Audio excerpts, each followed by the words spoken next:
How's it going, Raider Nation? It's JT coming at you with another episode of the Raider Cast, your podcast for everything silver and black. Today, I'm going to be discussing all the possible landing spots for Derek Carr. Now, this isn't directly Carr related, directly Raiders related, but it does relate to Derek Carr, who is still a member of the Raiders and is a big part of our offseason in terms of how much money we have. Are we able to trade him? Where does he go? That's kind of an important part of all this. So this video is going to talk about where does Derek Carr go, and in a later episode tomorrow is going to be coming out, I'm going to be talking about possible QBs for the Raiders. So this is kind of like a part 1 of 2 of like the QB offseason for the Raiders. But Derek Carr going somewhere is a lot of talk this offseason.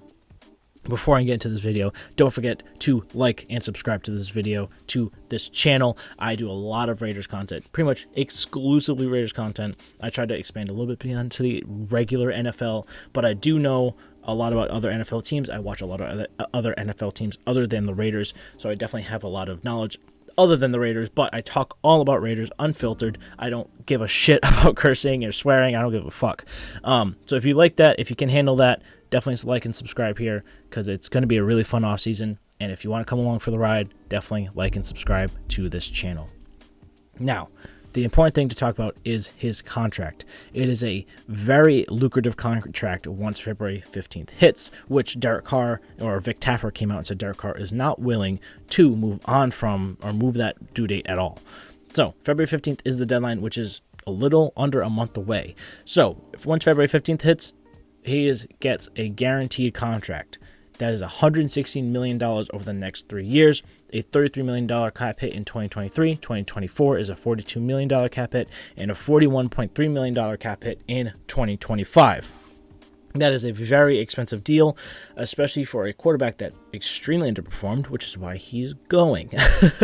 But where he goes, I don't know, and that's what we're going to discuss. So there's a lot of options. Definitely for him.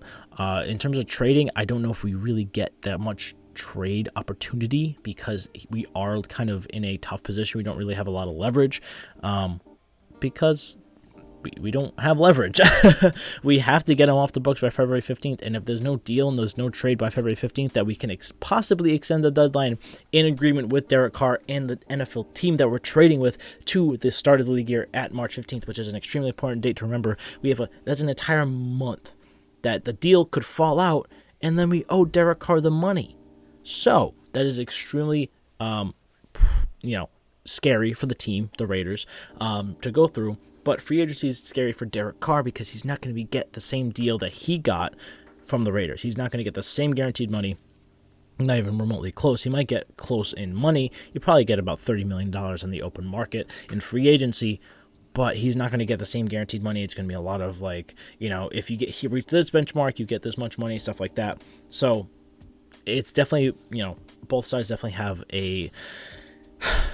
pros and cons. Does Derek Carr have a lot of power? Yes.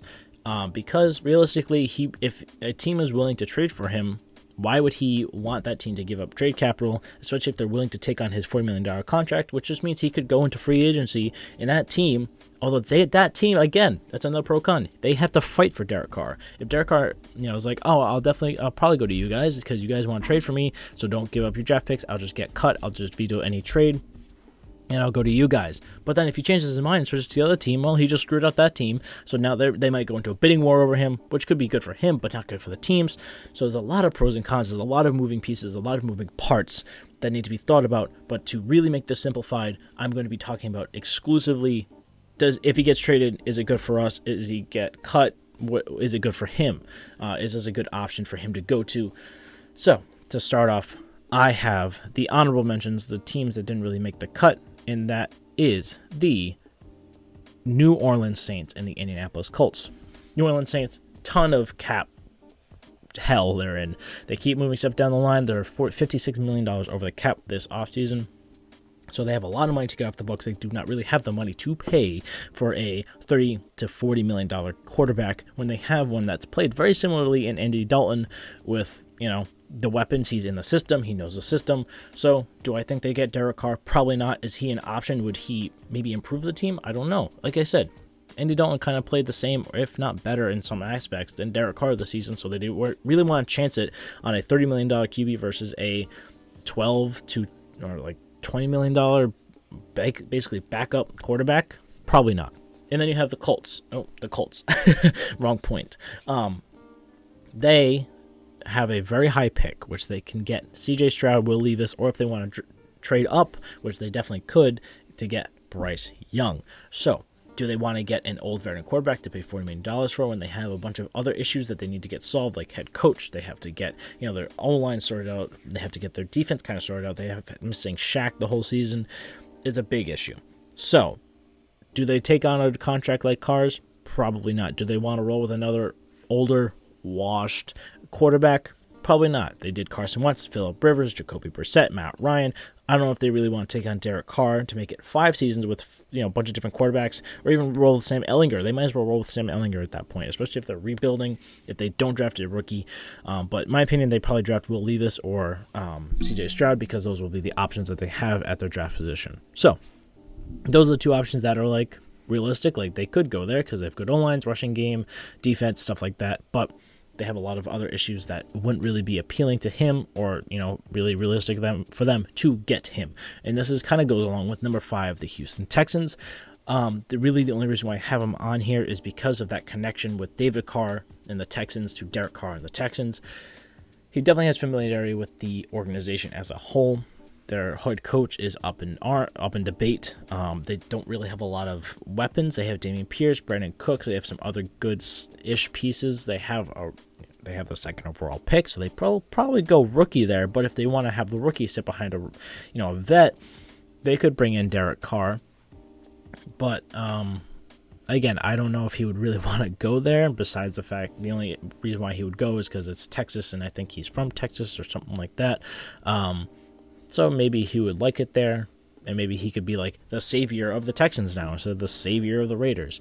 Maybe have that, whatever. He wants to be the savior of a franchise and bring them to the playoffs again. Maybe that happens. I don't know, but I think there's a lot of uncertainty, a lot of blah going on in that organization, which I don't think he wants to get mixed up in at this point in his career.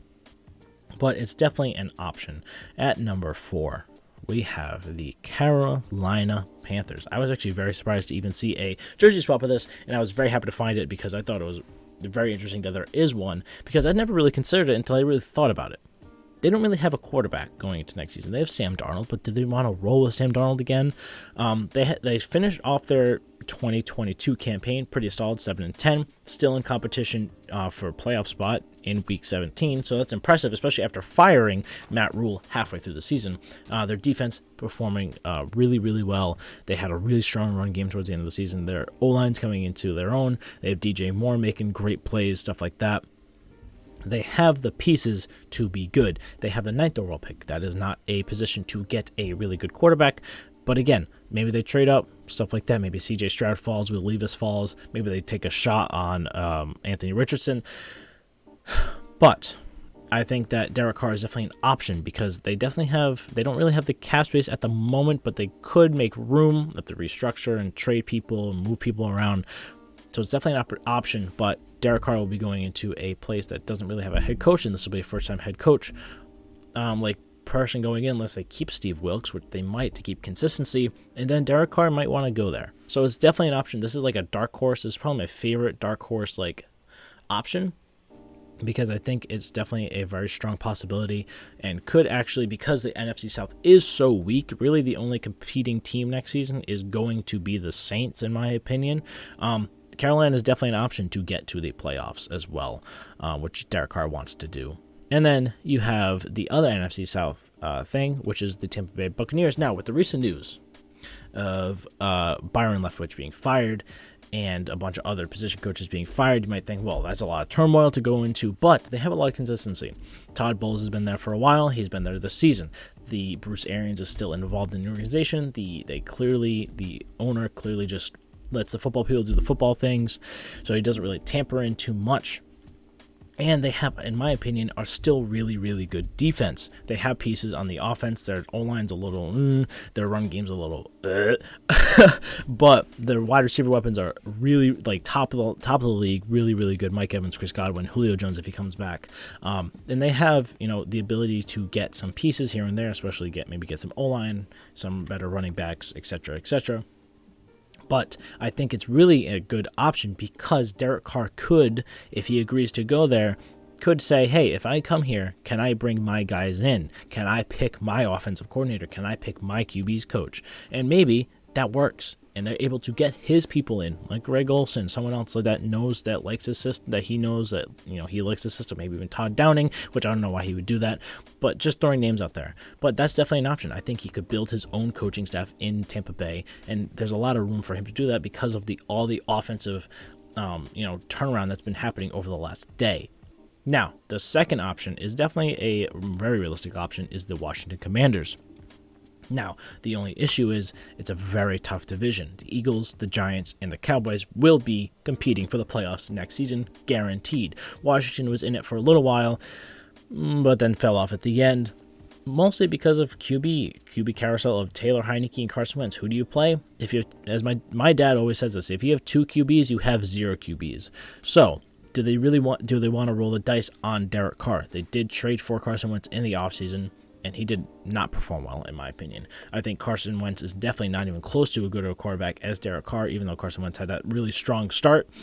He kind of fell off a fucking cliff towards the end of his season, his career, especially right now. Taylor Heineke is good in spots, but he is not someone that's going to carry you guaranteed to the playoffs. I don't think Derek Carr can guaranteed carry you to the playoffs, but he could definitely work well in that system. They have a solid run game. They have a solid O-line. They have solid weapons. Terry McLaurin, one of them. They have a really good defense. And Ron Rivera as a player's coach, I think Derek Carr would be very much really like Ron Rivera as a head coach. And although Darren Snyder isn't, an obstacle because he doesn't want instability or, bad stuff in the front office, I think that, Dan Snyder is going to be selling soon, so he might be able to get over that and go to the Commanders, which, in my opinion, should be a good landing spot. But we'll see. Like I said, tough division. I don't know if he wants to do that because he won't be guaranteed playoffs because he's going to have to compete with 4 other teams. And 3 of them this year made the playoffs. So that's a lot. That's a tall task to go into next season. Now, the following team is my pick, my almost 100% guaranteed pick that he goes to this team. I think this team is very much what he looks for. There's only 2 things that are in his way. The cold weather. Actually, 3 things. Cold weather, tough division, and the media. And that, my friends, would be the New York Jets. They have had terrible QB play the last, 2 seasons. Zach Wilson sucks. Joe Flacco sucks. Mike White pretty much sucks. He's a backup for a reason. He has spurts of being magical, but he's Mike White. He's, he has that one game that he's magical, and the rest of them suck.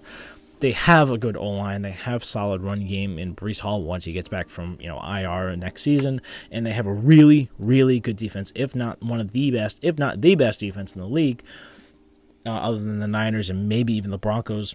But in my opinion, I think Derek Carr could definitely fit nicely into there. He doesn't have to do a lot. They have, like I said, good run game, good weapons, good defense. That is the perfect thing that he wants. They have a really good head coach. Robert Saleh, I think, has done a fantastic job in New York. And I think that they have an open spot at offensive coordinator. He could bring in his guy. If I go there, I'll bring in my guy. Very similar to Tampa Bay. Same thing with Washington too. They also have an opening, but the cold weather is an obstacle. They get New York. It's very cold even in early November. So will that affect his play? I don't know. Will he get acclimated to the cold? I don't know. He's never played in cold weather consistently throughout a season. So maybe he'll get better as this season goes on, or maybe into next season. And then you also have the very tough division. Buffalo Bills, New England Patriots, and the Miami Dolphins are all borderline or playoff teams. So Bills going to rule the division for the next few years, especially with Josh Allen. Miami's an up-and-coming team. Their offense looks really good. They're firing all the defensive guys. If they get a good defense, they'll be a very tough team to beat. And then, much like the Raiders own the Broncos, the Pats own the Jets. So Bill Belichick has their number. Bill Belichick, I think, did a really good job against Derek Carr this season, and I don't think he'll have an issue scheming against Derek Carr. So there's that too. You want to face Bill Belichick twice a year. Do you want to face Tua and the high-powered offense of the Dolphins 2 times a year, and then the Bills and Josh Allen 2 times a year? That's very tough. But is it the best possible landing spot? Yes. So yeah, I think the Jets are almost a guarantee. I've seen Carr family like tweets about him going to New York, so I think it's definitely very much on the table. But we shall see. Let me know down in the comments where you guys think Derek Carr is going to go. Like I said, don't forget to like and subscribe to this channel for more unfiltered silver and black content. Tomorrow I will put out a video talking about the possible QBs of the future for your Las Vegas Raiders. I hope you guys had an absolutely fantastic day. And I'll see you guys tomorrow in that video. Peace out, Raider Nation.